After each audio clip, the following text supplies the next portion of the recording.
Sí, es interesante todo lo que mencionas. Me gustaría, no sé, brevemente que mencionaras de manera así como muy puntual.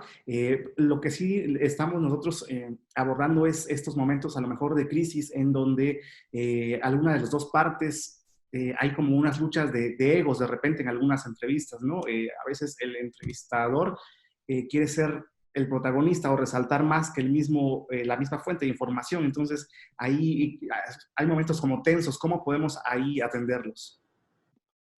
Mira, de aquí yo derivaría de una cuestión de conciencia previa por parte del entrevistador. Ustedes como comunicadores y en su momento como periodistas, si así deciden encauzar su carrera, es una de las carreras más complicadas en México. El periodismo está en un momento complejo, ya desde algunos sexenios anteriores o de algunos años anteriores. Eh, Creo que es uno de los trabajos con más, es una de las actividades con más riesgo laboral, es decir, por diversas cuestiones políticas, sociales, de intereses, los periodistas son aquellas personas que de pronto sufren mayor violencia, ¿no? Desapariciones, y es triste la realidad que están viviendo. Por eso yo reitero que es muy importante tener como base previa y a ustedes que se están formando un halo de ética y de valores muy bien cimentada. Miguel, yo creo que para mí eso es lo más importante. Primero entender que es una labor, tú eres un medio, al final eres un medio con el cual, importantísimo eso sí, pero la cara, el rostro, te va a permitir acercarte a la gente y comunicar estos mensajes o la verdad, es ir en búsqueda de la verdad. O sea, yo creo que uno de los propósitos fundamentales del periodismo y del comunicador en general es ir tras la verdad como bandera, ¿no? Y si bien es cierto, entender que con este preámbulo es muy importante llevar tu profesión como mejor, con estas banderas, pero como mejor pudieras acompañar la verdad periodística, ¿no? Y bueno, en ese sentido, Miguel, yo abonaría que primero conozcas muy bien a quién vas a entrevistar, ¿no?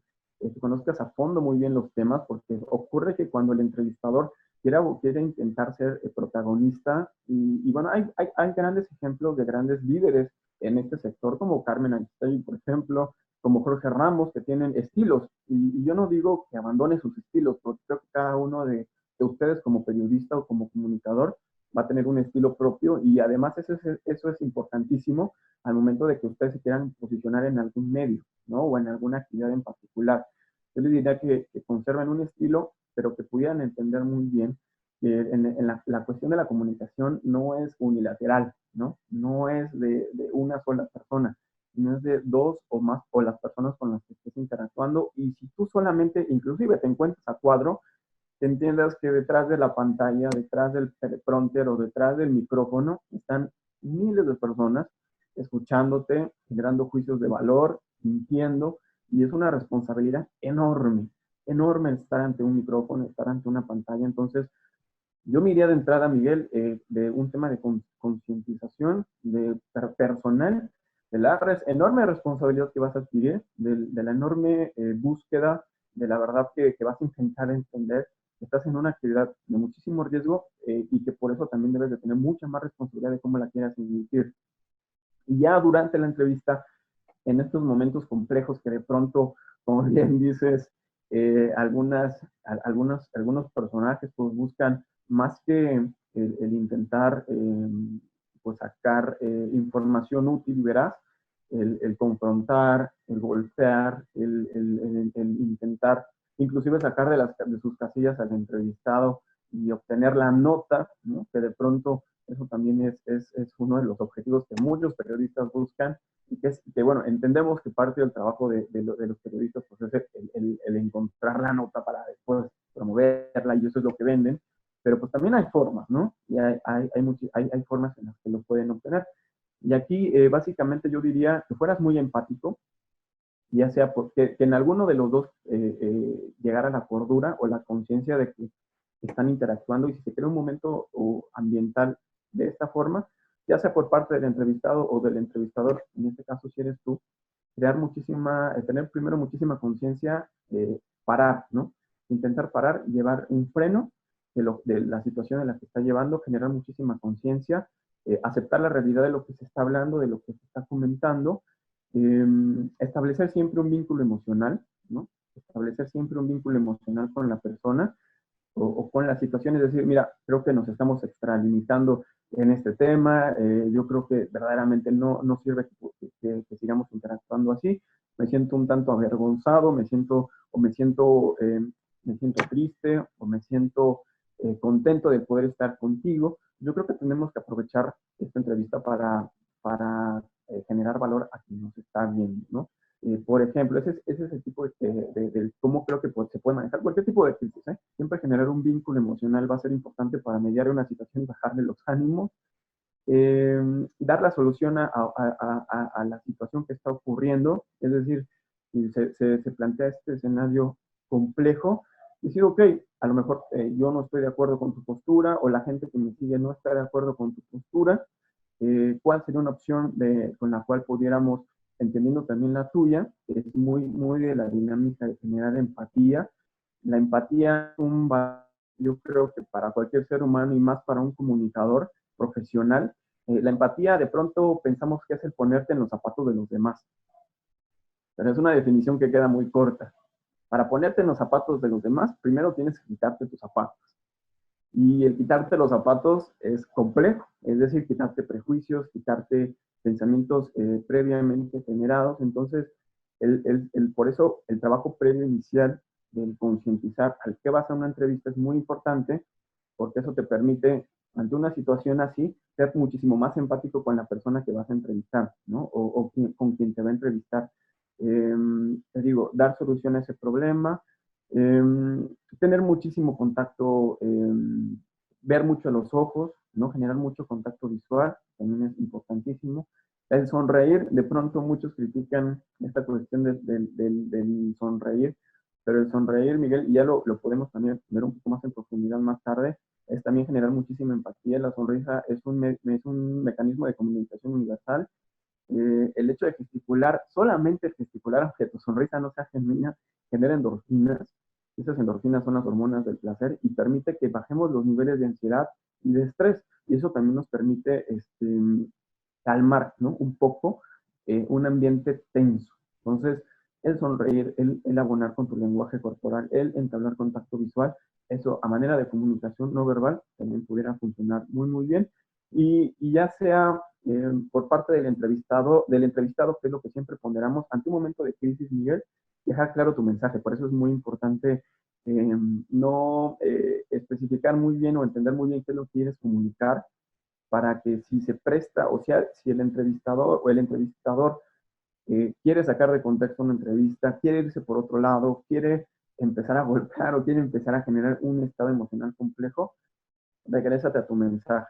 Que tu mensaje sea la bandera con la que tú quieras llevar la entrevista. Entonces, te digo, el aceptar la realidad con la que estamos, el entablar un vínculo emocional, el comunicar empatía con la persona, con la situación, y el ir abanderando tu mensaje final durante toda la entrevista, yo creo que es uno de los mecanismos con los cuales pudiéramos llevar para abatir o abolir cualquier tipo de momento complejo, que si bien es cierto, hay muchísimas técnicas que en su momento podríamos compartir con los compañeros, por ejemplo, esta cuestión de parafrasear, ¿no? Parafrasear al entrevistador, o una pregunta, que es lo que generalmente ponemos a quienes capacitamos, es decir, repetir lo que te están diciendo, ¿no? Por ejemplo, ante preguntas complejas, un momento o un espacio de tiempo importante para pensar lo que quieres decir.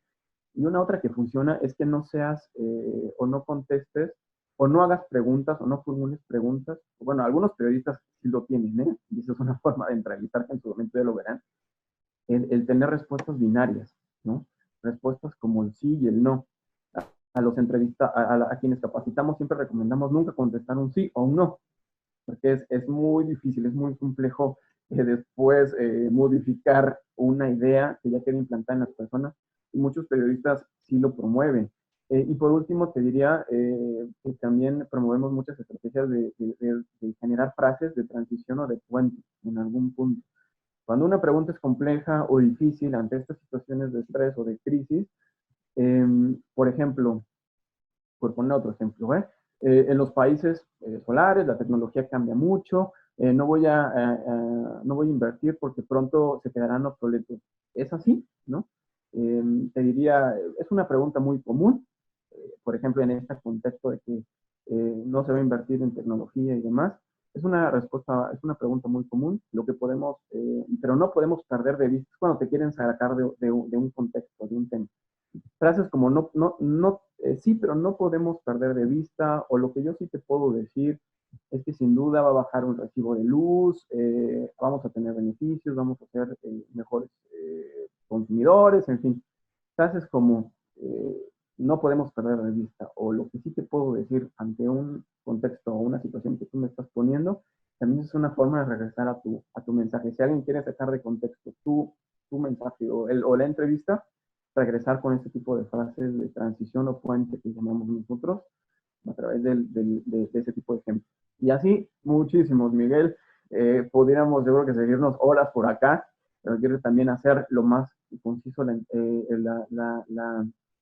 interacción con los compañeros. Yo te diría eso, una bandera previa de valores y de concientización y de responsabilidad con tu actividad como periodista, y ya de ahí, sé muy empático, genera mucha comunicación y muchísima, un verdadero estado emocional con quien entrevistas o con tu entrevistado, y entiende que pues, al final no eres el protagonista, el protagonista es la comunicación, en algunos momentos a quienes estés entrevistando, pero sobre todo tu audiencia. Es quien va a aprovechar muchísimo más tu nivel o el medio de comunicación con el que tú estés interactuando. Sí. Pero algo que quieras comentar nada más para cerrar esta plática que tenemos el día de hoy. Sí, yo abonaría con dos temáticas rápidamente, Miguel, de apariencia física. Para mí es importante porque al final, te digo, entendemos esta cuestión de la imagen como un tema de apariencia meramente. Y nosotros preparamos muchísimo eso, porque sobre todo en entrevistas, es un código de comunicación muy importante. Y aquí te dejaría con que a los compañeros entiendan, bueno, la herramienta que les compartiría es que nosotros como consultores o en algún medio de comunicación tenemos que hay dos tipos de mensajes: la accesibilidad y la autoridad con lo que vestimos o con las prendas que tenemos. Y que a partir de eso podemos enviar cualquier tipo de estímulos a partir de mensajes de autoridad o mensajes de accesibilidad. ¿Cómo comunicamos autoridad? En cuestión de apariencia física, pues ya sabes, colores oscuros, prendas lisas, inclusive también colores claros, blancos sobre todo. Comunicas más autoridad cuando tienes menos elementos. Elementos, es decir, por ejemplo, cuando no tienes muchos accesorios puestos en el rostro, eh, cuando cumples códigos de autoridad, por ejemplo, vestir de traje para los hombres, trajes para las mujeres, o tener algún tipo de blazer que te acompañe, con colores sobrios, repito, y telas muy delgadas, comunicas muchísima autoridad. ¿Y cómo comunicas más accesibilidad, Miguel? Con amigos o amigas, pues totalmente al revés, con elementos un poco más llamativos, con estampados, con telas más gruesas, con más accesorios. Es decir, aquí no hay bueno ni malo. Aquí, por eso empezábamos esta entrevista preguntándonos qué es lo que queremos comunicar. Entonces, yo les dejaría con esta reflexión. Cuando te veas al espejo, tanto como entrevistado como entrevistador, pregúntate, no te preguntes cómo te ves, pregúntate qué es lo que quieres comunicar. Y derivado de eso, toma una decisión. Es por eso que para nosotros es muy importante el tema de la apariencia. En cualquier tipo de medio de comunicación, porque de pronto pensamos, bueno, solo para televisión. Error.